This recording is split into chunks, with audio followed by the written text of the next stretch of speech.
Hi everyone, I'm Joan Childs. Welcome to my make-believe book signing.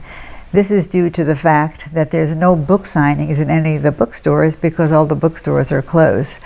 So I'm doing a makeshift book signing, and I welcome you all to join me from my final chapter in my book, I Hate the Man I Love. A conscious relationship is your key to success. Some of you might be wondering, what do you mean by I hate the man I love? How does that reconcile with you? Well, we can have oppositional feelings coexisting simultaneously. Hate-love is a very common phenomena and part of the human condition. You can also sometimes hate your kids, although you love them. You can hate your family members, although you love them also. So this is not an unusual feeling to be able to hate maybe the behavior, but not necessarily the person. So this is my final chapter, and it's called A Conscious Relationship. It really is a summary of all of the other chapters that I've already videotaped and shared with you. This is chapter 11. And what I want to do is kind of summarize it and give you the highlight points so that it's a takeaway, really. What is a conscious relationship? I'm just going to read you a little bit out of the chapter. The answer doesn't suddenly emerge out of the blue. It is not acquired in a moment, a year, or even for many in a lifetime. It takes a genuine commitment to create and maintain conscious relationships as individuals and as couples. We are not born knowing how to do that, and developing the necessary skills, tools, resources, and mindfulness takes practice and desire.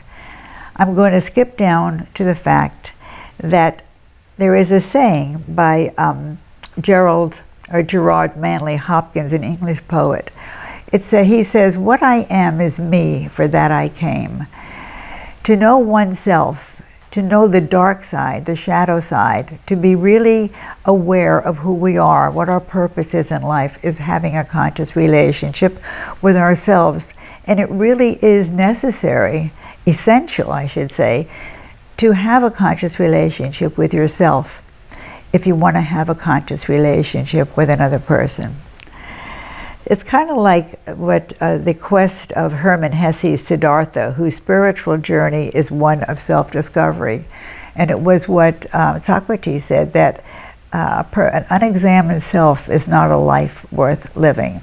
So it's really looking into ourselves, recognizing our faults, our weaknesses, our strengths, and really knowing the full self, which means disrobing the survival suit that kept us safe while we were children. But eventually, like a car, you eventually have to change the tires. Well, we have to learn how to disrobe our survival suit in order to reach our essence, our our authenticity. The other part of what a conscious relationship is having a secure attachment, which many of us did not have as children. I want to read you this part of the book, this last chapter, about having a secure attachment. It was part of a letter that I received from Judith, the woman who I dedicated the book to. She passed away 3 months after our reunion in Ischia, off the coast, an island off the coast of Naples, Italy. We received a letter from her, and she identified some of the features of having a secure attachment, and I want to share that with you now. What is love, and what does it feel like to be securely attached? I'm referring to love and secure attachment on an essence or a soul level rather than on an ego level. The words I came up with, these are Judith's words: feeling loved for who I am, not what I do. Feeling safe, feeling secure, and that someone will protect me. Many of us did not feel safe and protected as children. Feeling seen, feeling heard, feeling able to be vulnerable. Those three things were not necessarily there in our early childhood. Feeling loving eyes, feeling loving touch, feeling cherished, adored, unique, and special. Also, things that were missing when we were children. Feeling appreciated for my differences and talents, feeling accepted when my behavior is different than others. The experience of this allows me to feel securely attached. The 3 days we spent together demonstrated all that for me. As each day went by, our connection deepened until there was a space of love and trust where I felt secure and safe and able to share with you deeply and honestly, and to receive you with respect, love, and curiosity. She thanks each and every one of us for being who we are.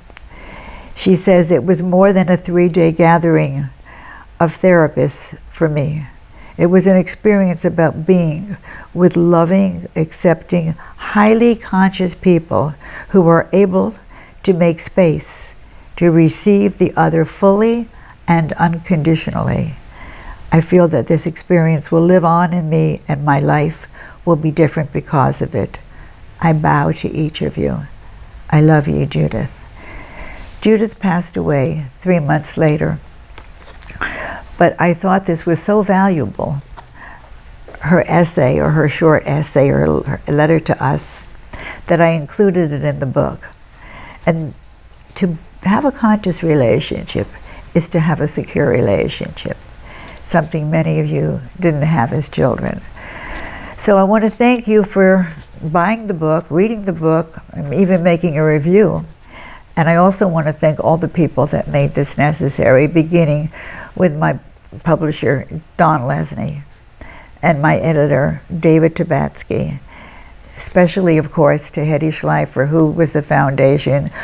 And I appreciate your generosity of spirit and your generosity of wisdom that you shared with us therapists who were with you for 3 years taking the master class.